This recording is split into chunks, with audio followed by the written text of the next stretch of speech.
Ladies and gentlemen, boys and girls, ahoy to you all, this is your boy Wedgetail here, and today I am going to be bringing you a brand new Call of Duty Infinite Warfare gameplay video.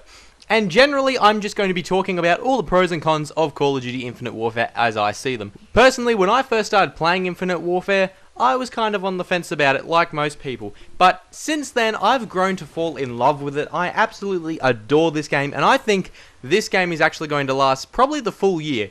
Anyone who remembers Black Ops 3, which most of you probably would, you'll know that it didn't really quite last. For the last few months, it's been going gradually downhill. I think Infinite Warfare has the potential to last the entire year, and probably further, like most of the Modern Warfare games of the past actually did. Anyway guys, let's get straight into it.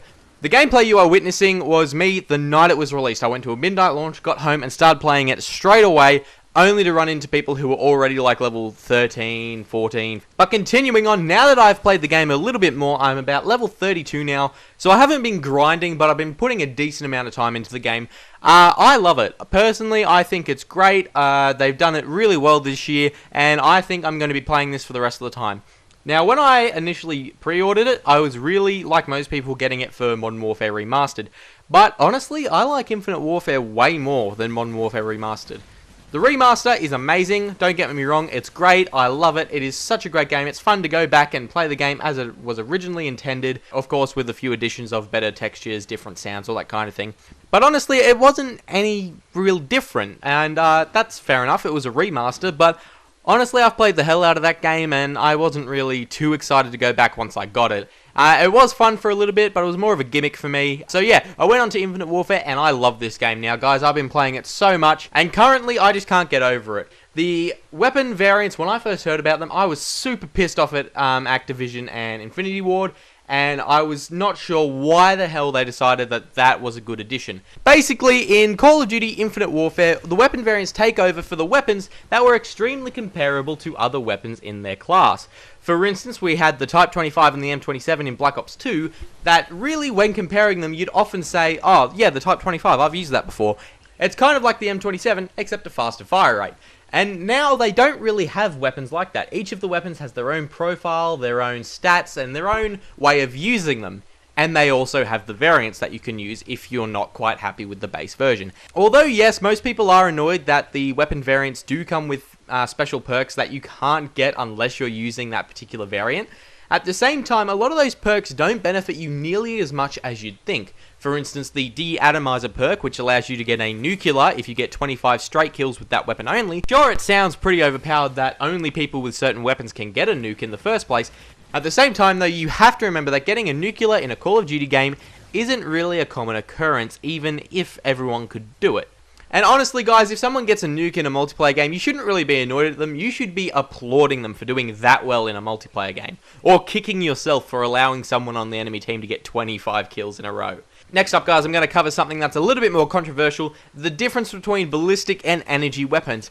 Honestly, just before we get into the differences, the pros and cons and all that kind of thing, I just want to say straight up that I am all for energy weapons, and I totally believe that if you're going to use a weapon in Infinite Warfare, you may as well just use the energy weapons, because honestly, they're just ballistic weapons with major perks. One of which is the fact that you no longer have to use Scavenger to get your ammo back. If you don't know this, when you're not in the middle of combat and haven't fired for a few seconds, your ammo starts to regenerate itself. If your magazine is less than full, then the ammo from your backup generates straight into your magazine one at a time. However, if your magazine is full and you have less than the maximum for your backup ammo, that starts to regenerate over time instead. Now, this is amazing, and it completely takes out the need for the Scavenger perk. And for those of you who are like me and reload after firing like 1 or 2 bullets, this saves you so much time. Another pro of the energy weapons is the fact that their bullets bounce off surfaces once. Now, at first I thought this was going to be super overpowered, but after playing with it for a little while, it's really not. It gives you a slight advantage for sure, but it's a lot harder to hit someone with a ricocheting bullet than it is to hit them with a normal bullet straight up. Now, I don't know about you guys, but sometimes I have trouble just hitting people when I'm aiming directly at them, let alone trying to bounce bullets off surfaces to hit them. So when you think about it, it's not super overpowered, but it is definitely an advantage over the normal bullets. And one last advantage you have of the energy weapons is the fact that they're quite abundant, and most of the better weapons in the game tend to be energy weapons.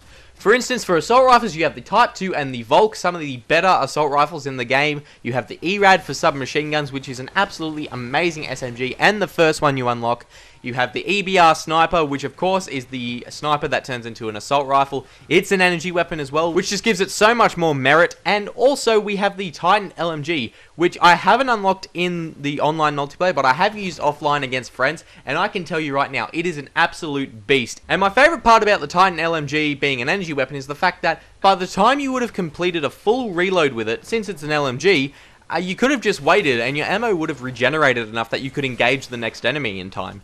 And of course we also have the Oni fully automatic pistol, which is my favourite sidearm in the game. I am absolutely in love with it, and the fact that you can never run out of ammo with it is just absolutely amazing. I always run the fast ammo regeneration attachment on it just so I'm never out of ammo.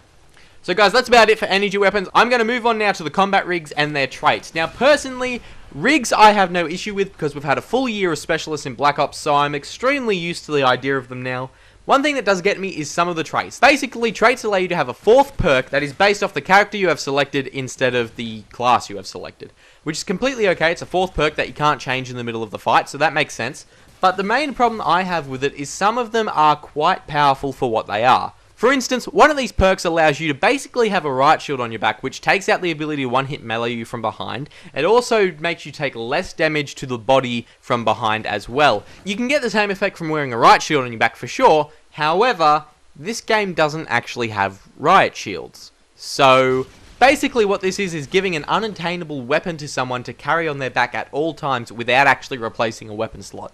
At the same time, we have Marked for Death, which is, again, kind of a game-breaking thing. It really just kind of takes out all the skill needed in this game to survive and replaces it with dumb luck. If you get hit by Marked for Death, you can't regenerate your health for a full 5 seconds after that engagement, which in Call of Duty time is a long time. In 5 seconds, you could enter 2 more whole firefights, and if you're not going into them at full health, you are screwed. But having said that, a lot of Call of Duty in the first place is about luck anyway. You can be the most skillful player in the world, but if the enemy just pulls off a lucky headshot, that's the end of your 10 to 20 kill streak, which you earned. Apart from that though, guys, Infinite Warfare is an amazing game. I'm absolutely loving it, and I'm definitely going to be doing more Infinite Warfare gameplays as the year progresses, so please stay tuned for that, guys. And that's everything for now. I really don't have much more to talk about with Infinite Warfare. This has been your boy Wedgetail. I hope you enjoyed. It's been an absolute pleasure talking to all of you. You do you, and I'll see you all next time.